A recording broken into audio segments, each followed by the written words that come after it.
everyone, it's Julia and welcome back to my channel and Happy New Year's.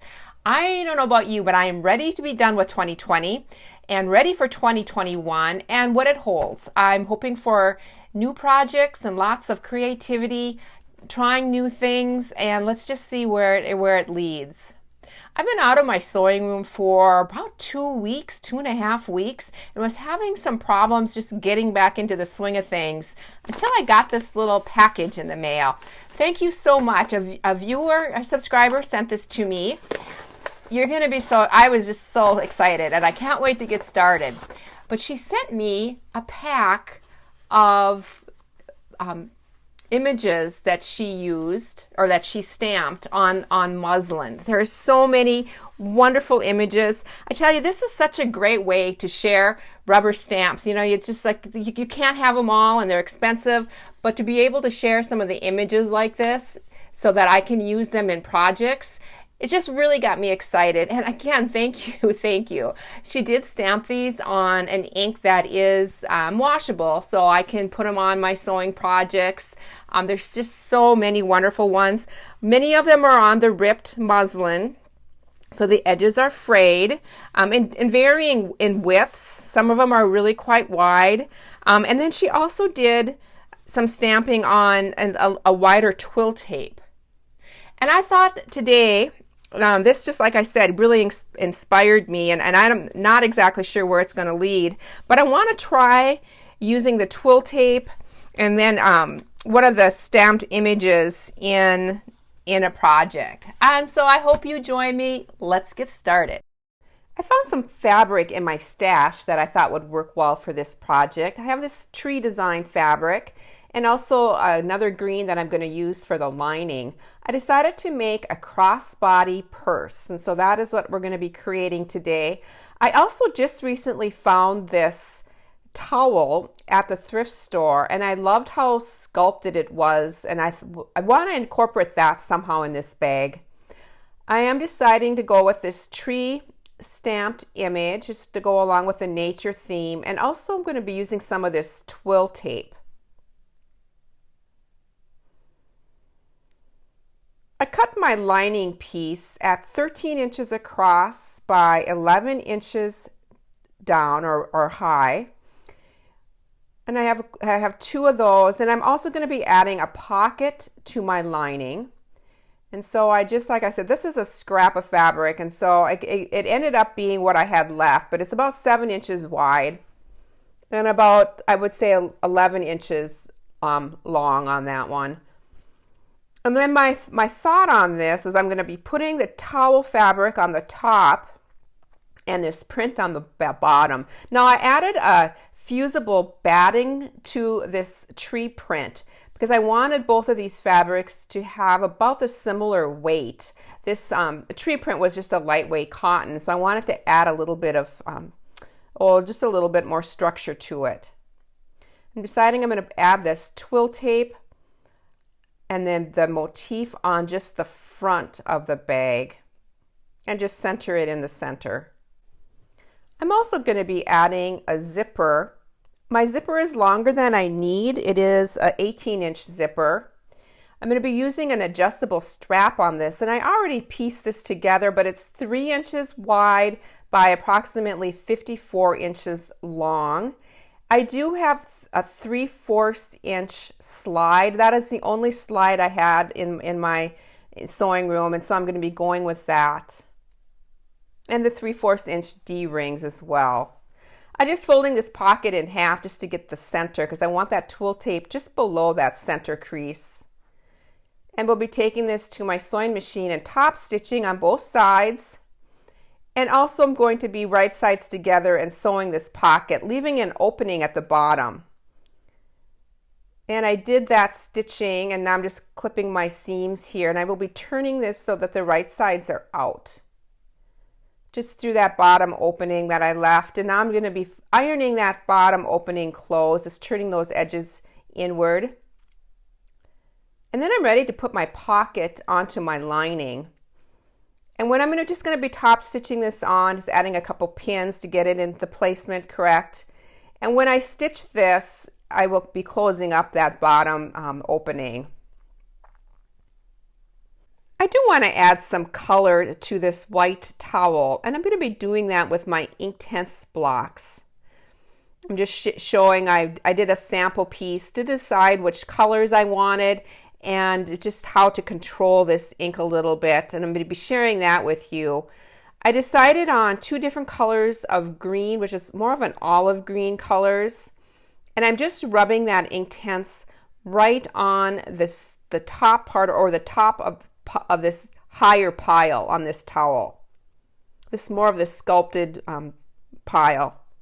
And now I'm activating it with my fabric medium using just a size 12 water brush.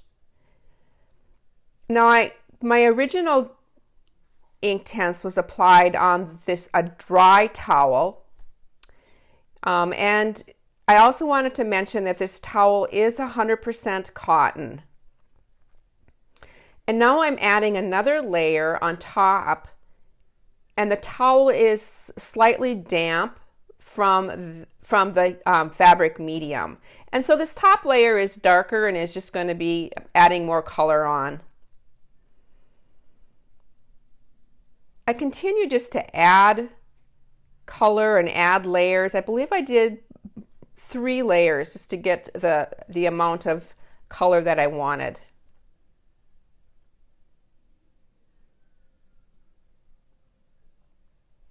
And now all the top pile is done, and I also added some ink to that bottom binding. And now I'm adding some ink to the recessed part of this. And this color is, it's kind of a brownish tan color. And again, it's dry. Right now, my first layer I'm putting just on a dry towel, adding the fabric medium, and then we'll be going back and adding another layer or 2, and the next layers are more of are damp. And this is what they look like. I just thought they turned out wonderful. I did on the back of the bottle here, it does say that this needs to be heat set, and I didn't want to use my iron, but the bottle directions did say that you could put this in your dryer for like 30 minutes on high heat. And that is what I did with this. I didn't want to iron it because I knew the part of the pile would just would crush somewhat. Now I'm taking this to my sewing machine, and I'm going to be stitching these 2 together, and I'm going to just top stitch right along that binding of that towel. I decided I wanted to add more structure to this, and so this is a fusible foam that I'm adding, and it's fusible, so I'm ironing, but I'm just going to iron that bottom cotton. I don't again want to iron my towel. I know I could have probably used a press cloth, or probably use a terry towel on top of it as a press cloth. I think that would have worked as well, but I just didn't iron it at all. I'm going to be taking this to my sewing machine now, and I'm going to be adding thread just in that recessed part, just to give it a quilted look. I'm just going to be using a free motion stippling look to it, and also going to be doing some quilting on that bottom print, that tree print as well. Now I'm at my sewing machine, and I am just like doing a little stipple stitch, again, just in that recessed part of this towel. Did any of you set any New Year's resolutions? I don't do that because I always seem to set myself up for a failure. But there are some goals that I want to or things I just want to try this year. And a lot of them are business related or crafting related. I really am intrigued with impromptu quilting, and I've been watching some videos on it.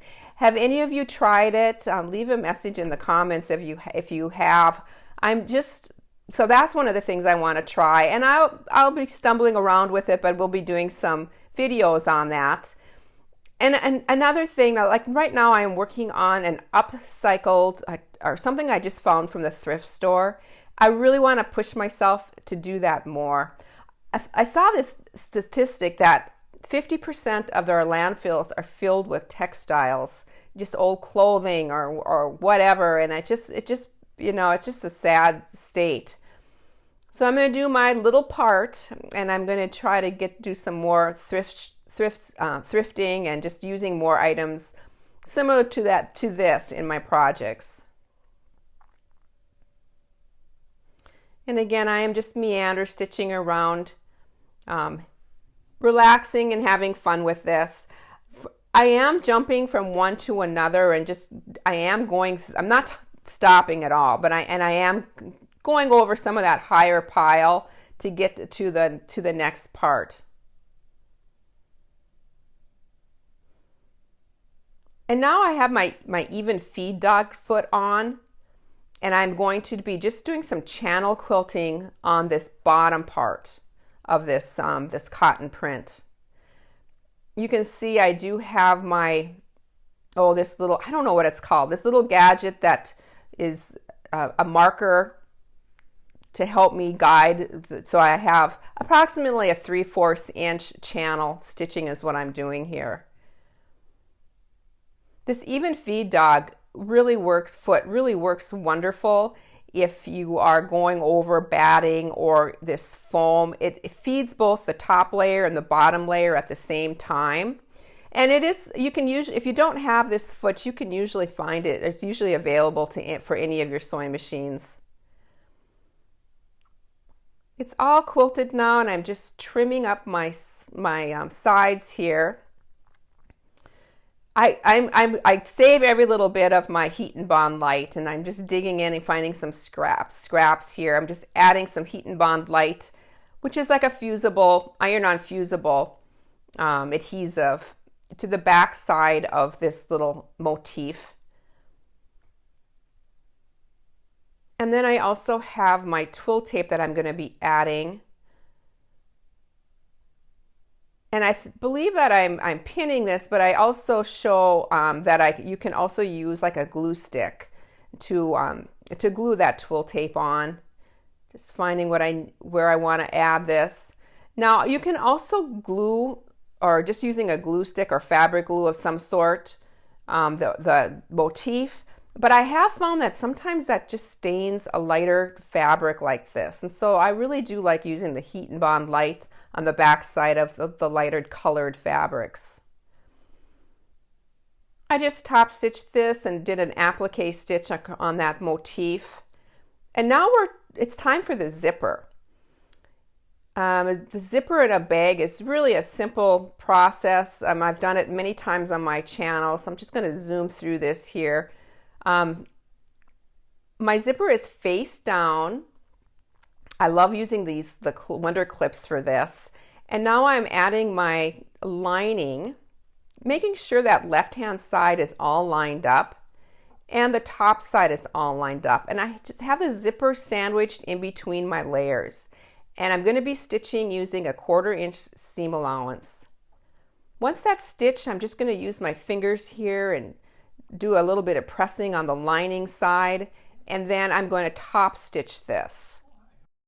Now it's on to the second half of the bag, just using my Wonder Clips again, lining everything up on the top and on that left hand side, and right sides together, just going to be clipping that lining into place as well. Again, my zipper is sandwiched in between, and we'll be just using my 1/4 inch seam and stitching that zipper into place. And again, top stitching. And here's what it looks like. I'm going to be opening up my zipper now, but I'm leaving that zipper pull on the bag. You don't want to have it off the edge for this next step. I'm folding that zipper towards the lining and putting a clip. Now this is a part of the part that's probably the most difficult to sew, is over that zipper. And I've had some questions whether that zipper rolls at all, and yes, it does, especially if you have a heavier zipper like this, but it all seems to work just fine. I'm going to be marking my opening. You want to leave I would leave at least a 7-inch opening on this lining. This is a pretty bulky purse that's going to be going through this opening. So I'm going to be marking that. And again, I'm going to be stitching all the way around and all the way to the other point of the opening on that lining.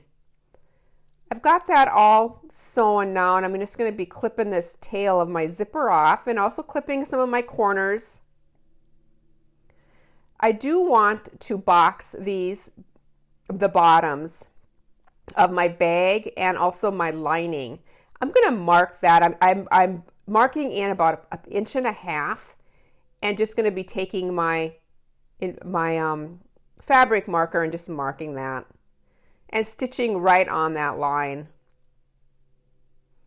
Getting the other side done here.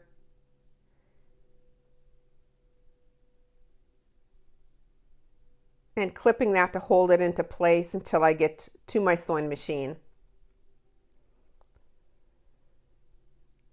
And doing the same thing with my lining.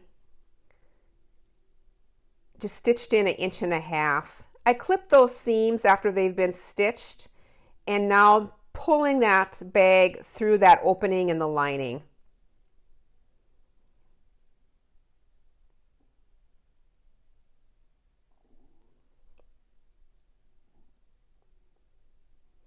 Just taking a check to make sure everything is going to fit the way I want it to.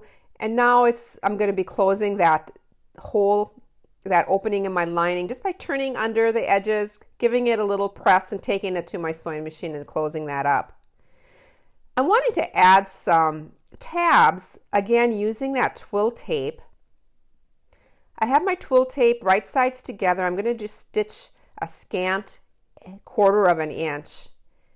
I have my D-ring on there, and now just turning this so the right sides are out so you can see that little leaf design. And then I'm going to top stitch real close to the D-ring as well. And these are going to be placed just on the upper part of the side of the bag. You can see it there, and I'm just going to stitch onto my strap now. I folded it in half and then folded it again. So I have about a 3/4 of an inch wide strap at this point, and I top stitched both sides. To do this slide now, you just do one end and then stitch through this. You do one end through the slide and then stitch it close to the slide. Then you take it through the D-ring, through the slide again,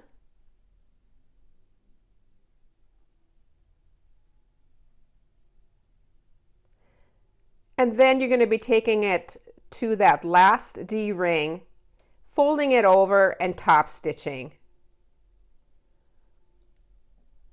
I want to add a little button pull. I'll link a video down below on how I make these. They're just made with shank buttons. And that's it. Thank you, everybody. I hope you enjoyed this. I really like how the inside and the outside turned out. I have a few pictures here at the end. And here's to a creative 2021. Thank you, everybody who's joined me today. Bye for now.